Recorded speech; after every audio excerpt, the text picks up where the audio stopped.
Há momentos na vida em que Deus nos coloca diante de uma encruzilhada. E não é uma escolha entre caminhos parecidos. É uma escolha que define o tipo de pessoa que você será. Foi exatamente isso que Moisés fez com Israel, naquele ponto da jornada. Depois de relembrar o passado e renovar o chamado para ouvir, ele se levanta diante do povo para fazer algo que poucos líderes tiveram a coragem de fazer: colocar o futuro nas mãos deles. Eles estavam a poucos passos da terra prometida. A poeira do deserto ainda cobria as sandálias. As marcas dos anos de caminhada ainda estavam na pele. Mas o que viria a seguir não dependeria de força, nem de espada, nem de estratégia militar. Dependeria de uma escolha. Moisés sabia que um povo pode receber uma promessa e ainda assim perdê-la se escolher mal o caminho. Por isso, ele coloca diante deles a decisão mais séria da vida: viver com Deus ou viver longe dele. O discurso começa simples, mas ganha peso rapidamente. Moisés diz: guardem a aliança. Observem os mandamentos. Andem pelos caminhos de Deus.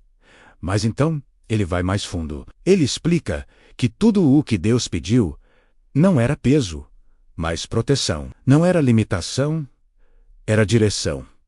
Não era exigência, era cuidado. Ele lembra ao povo que a aliança não é apenas um acordo antigo criado no Sinai. Ela é o pacto que molda o coração, define as escolhas e estabelece as prioridades de quem pertence a Deus.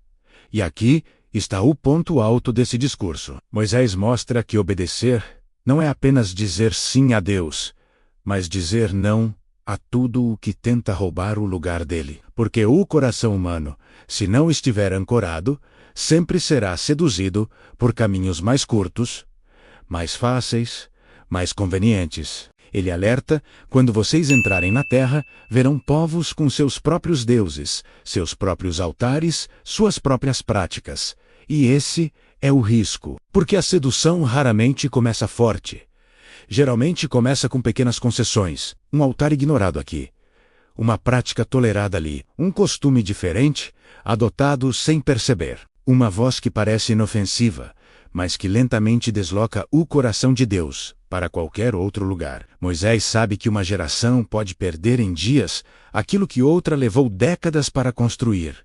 Por isso ele fala com tanta força, porque o maior inimigo de Israel não era externo, era interno. Era o esquecimento, era o orgulho, era a autossuficiência. Ele diz ao povo que a obediência não é apenas pedido, é pacto. E todo pacto exige escolha. Deus não força ninguém a permanecer do lado dele. Ele convida, ele chama, ele mostra o caminho. Mas a decisão final é sempre do coração humano. Moisés então vai ao cerne da questão.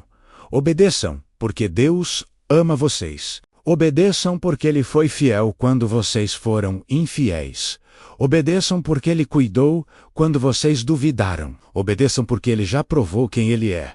Obedeçam porque Ele é o único Deus e nenhum outro caminho leva à vida. E então ele diz algo que ecoa até hoje: o sucesso de vocês não depende de força, mas de fidelidade. A vitória de vocês não depende de estratégias humanas, mas da direção divina. A conquista de vocês não será por mérito, mas por graça.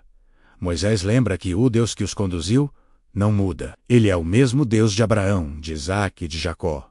É o Deus que fez promessas, que fez alianças e que cumpre tudo o que fala. Mas uma aliança só funciona quando duas partes permanecem nela. Por isso ele insiste: escolham.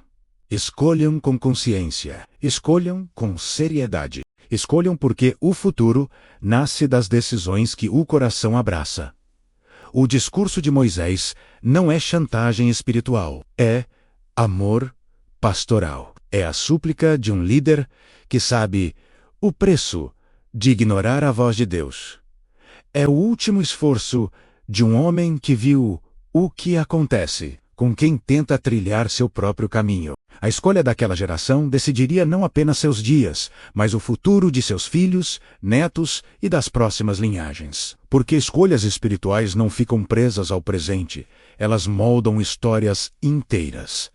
E essa é a mesma realidade de hoje. Deus continua colocando diante de cada pessoa escolhas que definem destino. Caminhos que parecem iguais, mas não são. Vozes que falam alto, mas não têm vida. Atalhos que parecem rápidos, mas desviam do propósito. A escolha que Moisés propôs não era apenas para Israel. É para mim e para você. Porque toda vez que Deus fala, o coração é colocado diante da mesma pergunta. Você escolhe caminhar com Deus ou escolhe caminhar sozinho? E é aqui que a história encontra você. Porque não importa onde você está, quanto tempo levou para chegar aqui, ou quantas vezes errou no caminho, a decisão continua sendo sua. E Deus continua oferecendo a mesma oportunidade. Escolha a vida, escolha a aliança, escolha a presença, escolha o caminho que Ele constrói. A escolha que decide o futuro não está no que você sente, está no que o seu coração abraça. E toda vez que o coração escolhe Deus, o futuro se alinha. Obrigado por assistir. Se essa mensagem tocou seu coração, compartilhe com alguém e se inscreva no canal para continuarmos crescendo juntos.